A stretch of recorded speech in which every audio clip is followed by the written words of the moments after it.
منذ عام 1666 استخدم العلويون علما أحمرا داكنا، وكان يتم رفعه صباحا ثم إنزاله مساء من فوق القلاع في الرباط والسلاح. وفي عام 1912 تم إعلان الحماية الفرنسية على وسط المغرب بموجب معاهدة فاس التي قسمت المغرب إلى 3 محميات: المنطقة الشمالية، والمنطقة الصحراوية في الجنوب تحت الحماية الإسبانية، والمنطقة الوسطى تحت الحماية الفرنسية، ومدينة طنجة والتي خضعت لحماية دولية بين فرنسا وانجلترا وألمانيا وإسبانيا. وفي عام 1915 تم وضع النجمة الخماسية الخضراء على العلم للتفرقة بين العلم المغربي وأعلام الدول العربية الأخرى التي اتخذت اللون الأحمر رمزا لأعلامها.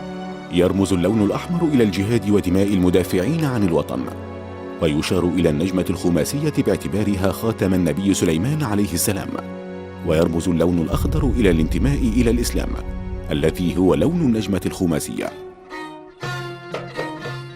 بين عامي 1920 و 1927 قام الأمير محمد عبد الكريم الخطابي بثورة ضد الاحتلال، واستطاع أن يحكم مساحة شمال المغرب، وأطلق عليها حينذاك جمهورية الريف، واستخدم علما تميز باللون الأحمر به مساحة مربعة بيضاء اللون.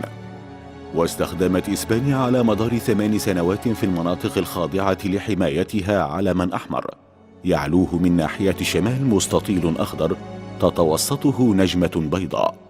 وفي 18 من نوفمبر من عام 1927 تربع الملك محمد الخامس على العرش وهو في 18 من عمره، وفي عهده خاض المغرب المعركة الحاسمة من أجل الاستقلال عن الحماية.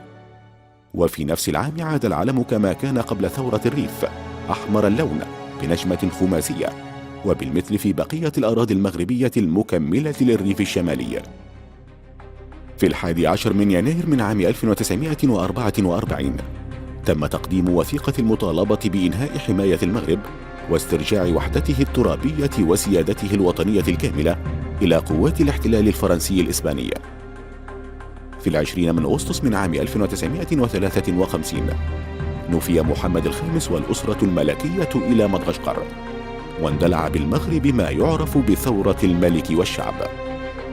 وفي 2 من مارس من عام 1956 توج جهاد المغرب بإعلان الاستقلال عن فرنسا.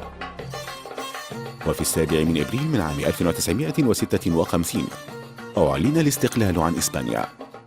احتفظت الدولة المغربية بهذا العلم بعد الاستقلال عام 1956، وظل العلم كما هو بعد وفاة محمد الخامس واعتلاء نجله الحسن الثاني مقاليد الحكم عام 1961. النشيد الشريف هو النشيد الوطني الرسمي للمغرب منذ الاستقلال عن الحماية عام 1956، وكان عبارة عن لحن موسيقي فقط دون كلمات. وبعد استقلال المغرب طرأت محاولات لتغيير النشيد، بيد أنها فشلت حتى جاء عام 1970 حين تأهل منتخب كرة القدم لكأس العالم بالمكسيك كأكبر محفل عالمي تعزف فيه الأناشيد الوطنية آنذاك، حيث أمر الملك الراحل الحسن الثاني الكاتب علي الصقيلي بكتابة كلمات النشيد الوطني مع الحفاظ على نفس اللحن.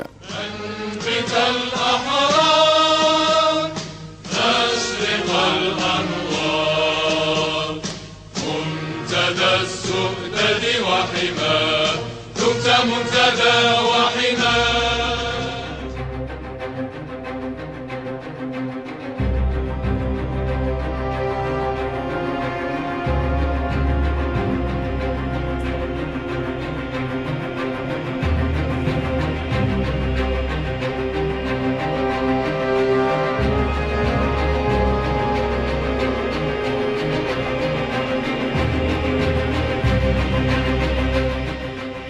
لون وقطعة قماش وهواء يمرر حكاية ترفرف في سماء وطن. حكايته هي حكاية علم.